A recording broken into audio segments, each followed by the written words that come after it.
Akenya matinatigiriro riri thii yothe ikumurikaga matashukia maria makinyaniirio hari kuhurana na murimu wa kansa, mabura maya magitafanirio kaunti-ini ya Mombasa na gutongorio ni minista wa ugima wa muingi Mutahi Kagwe na gavana wa Mombasa Ali Hassan Joho.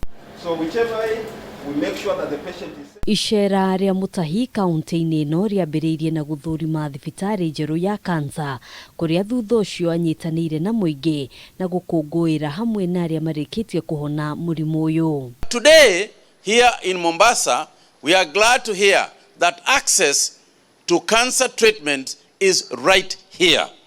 It is one of the facets of universal health coverage. Maya mokete riri thirikari ikoretwo ikihinyiriria Akenya kwiyandikithia na ruhonge rwa motungata ma NHIF niguo kunyihia ngarama ya urigitani ona kuri arwaru a murimu wa cancer. In terms of affordability, affordable healthcare, the story is being told over and over again that you can come here and with an NHIF membership, you are able to walk out of here without selling your cow, without selling your car, without impoverishing your family. Handu hakuingiria uteti maundu-ini makonie ugima wa muingi, atongoria ake uteti ni moritio kunyita itemi hari kugacirithia na kwambatiria ikiro thibitari iria iri icigo-ini kuria marugamirire. Hata serikali ingine ikija iendelee kuongeza pale tumefanya, sio kuharibu.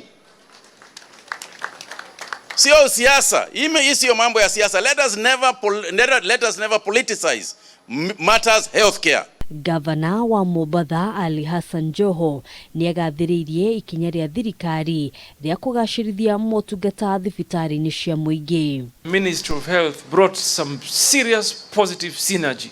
At least for us here in Mombasa, we have seen it. And it has enabled us to completely transform our healthcare system. Every other time we have referrals from private hospitals into the public hospital. Are you not happy about it? Ama muyaone nyinyi? Handu-ini ha Kameme TV, jitagwo Ngina wa Waduro.